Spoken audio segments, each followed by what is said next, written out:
What's going on, YouTube? It's your friend Anonymous Boss coming back at you with another video. This one's really exciting because it's the first video in a book club series that I'm doing on The Star Fox by Paul Anderson. And I'm really excited. I've been excited to do something like this. It's like a new thing for me. So I love reading. I read all the time and I show a lot of books. So I think it's fun to talk about them and talk about what the content is. So this is a book club type video. So what I encourage people to do is if you are reading along with us at this current time, right now we're through pages 1 through 50. So that's chapters 1 through 6. So we've gotten that far in the book, and every week I'm going to be coming out with another video each 50 pages. So it's going to end up to be a 5-part series. So this is part 1 of 5. And if you feel like it, read along, and here's what's going on in the story. I just want to talk about sort of my thoughts and kind of sum up the story and just how I'm feeling about this book, which so far is great. I'm so happy because, it could have been something I didn't like as much and I'd be stuck having to do a book club on it. But I actually really have enjoyed this book a lot so far. In the first 50 pages, there is a lot going on. It's pretty dense, but not too dense, but it gets you into the world very well. So, anyways, I'm going to go ahead and start off with chapter 1 here. So in chapter 1, the first character that we meet is our main character, Gunnar Heim. And Gunnar Heim is a spaceman. He's worked with the Space Navy, and he used to be the captain of a ship called the Star Fox. And now he lives in San Francisco. He runs his company called Heimdall, and he lives with his daughter, Lisa. I believe her name's Lisa. Yeah, better be. But anyways, he is walking around the streets of San Francisco and he hears a song, a curious song that he's sort of interested in, and he kind of follows it along and he speaks to this shopkeep who says, that the minstrel who is playing the song has been traveling around space and is known.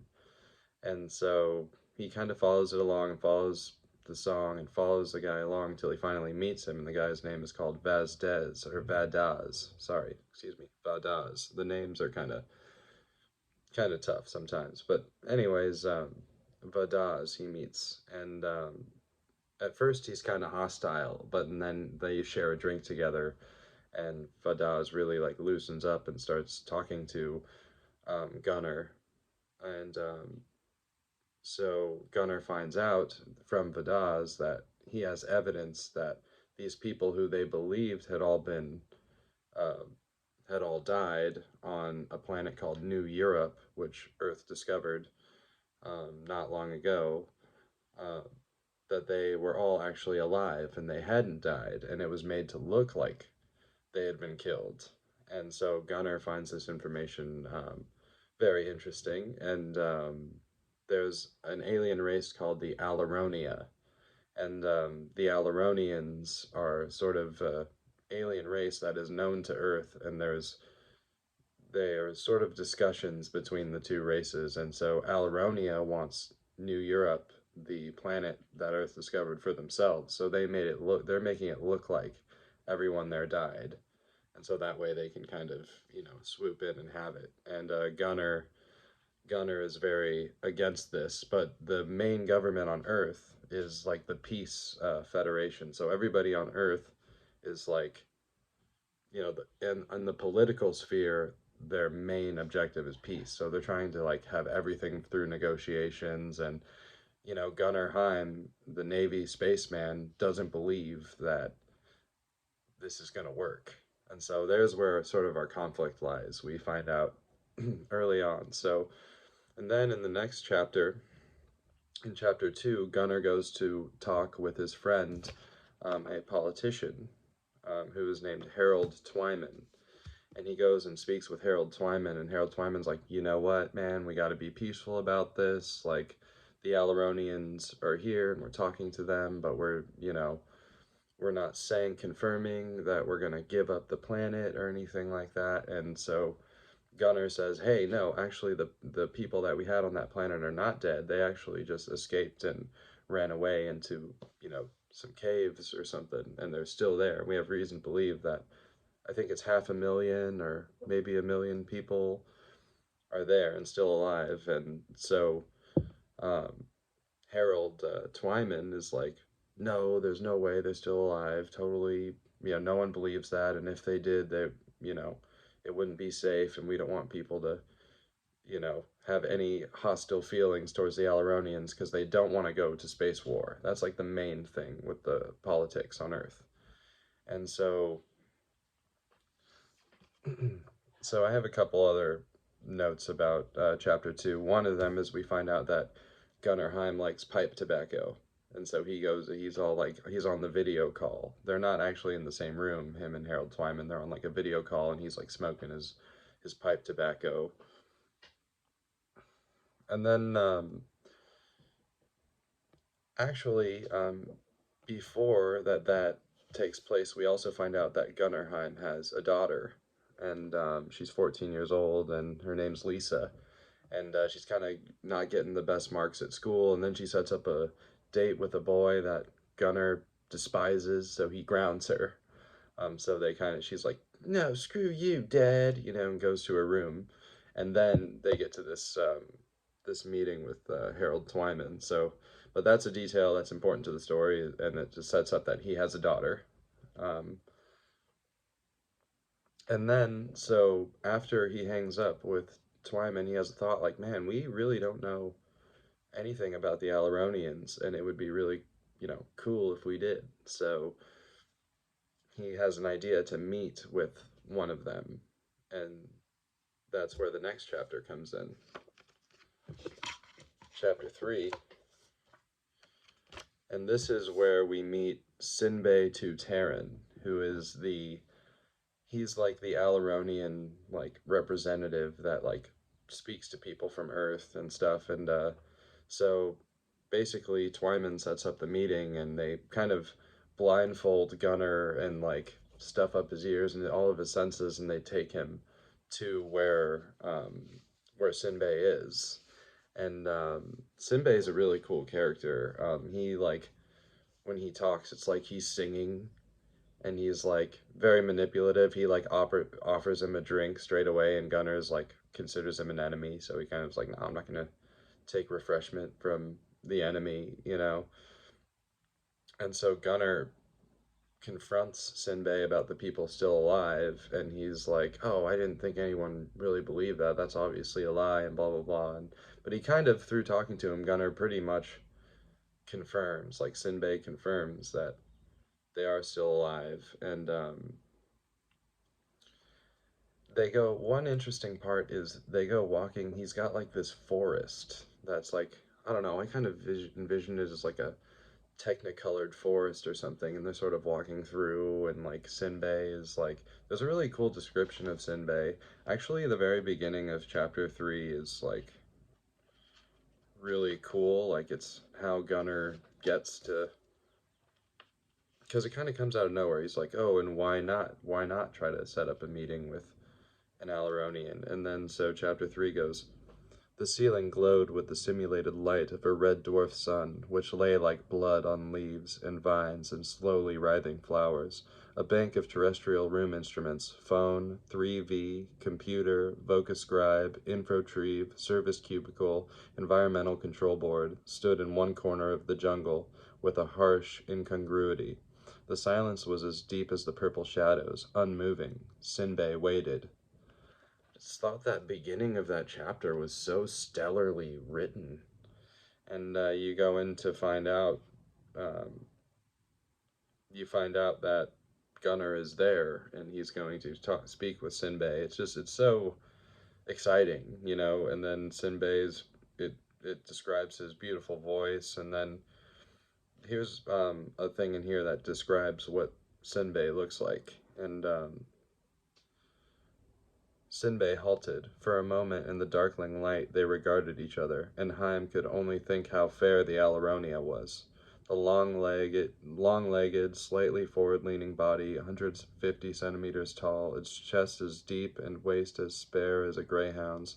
The counterbalancing tail never quite at rest, he admired in abstraction. How the sleek silvery fur sparkled with tiny points of light, how surely the three long toes of either dedigrade foot took possession of the ground, how graciously the arms gestured, how proudly the slim neck lifted.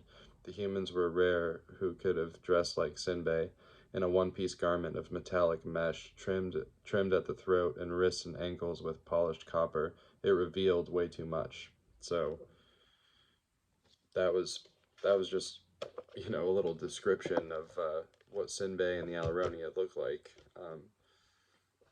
I thought that was really cool, and his sort of the way that he talked with him, and Sinbei didn't really pay him much mind. He was just one human who was curious, but Gunnar kind of found out everything he needed to find out from Sinbei. And at the end of it, Sinbei is like, "Hey, can we shake hands?" And Gunnar says no. So it's like kind of like establishing, like, oh, this person's not down with me.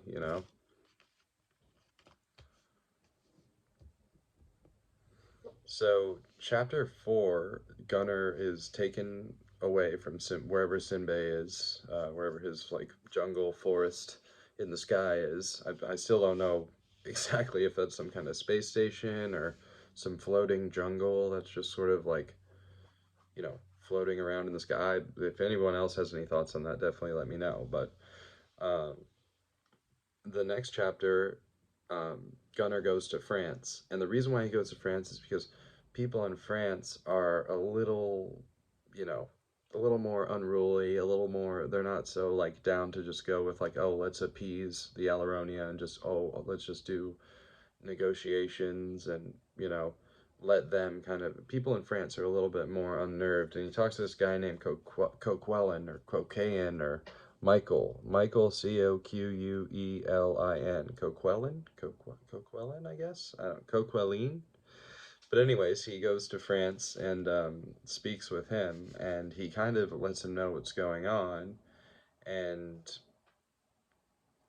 Coquelin is like kind of reluctant to you know I don't know, pay it much mind. He's kind of like, no, it's not right. People, and we can't tell people this because they're going to go insane and it's going to cause uprising. And they come up with a plan. Heim comes up with a plan to use a warship and do what's called privateering, which is where like single crewed like ships went, and did space missions and stuff. But it's kind of against the whatever federation, the World Galactic Federation, to do it, and they consider it like them being pirates, like space pirates, which I think is super cool idea. Freaking, like a band of ragtag space pirates going around and like jacking ships and taking over planets and whatever, getting into all kinds of shit. I think that's a really intriguing idea. But anyway, so they come up with this idea to basically,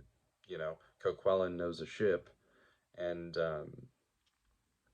so the plan is to get the ship, get a crew, and you know, go and disrupt the Alleronia, cause a little static for them. It's going to take two things. It's going to take the people in space doing what they do, and then it's going to take the people of Earth also getting a little tougher. Just let's get a little tougher. Why do we all have to be negotiations and peace all the time? So that's kind of what Gunnar Heim is saying, and Vadaz is saying.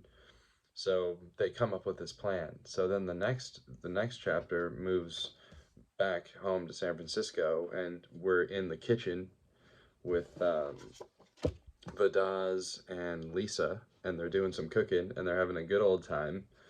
They're singing funny songs and cooking, and Lisa has a huge crush on Vadaz. It's funny. She's like kind of like, it's obvious in the by the way she looks at him, and you know by the way it's described in the book, which I like that. I thought that was really cute.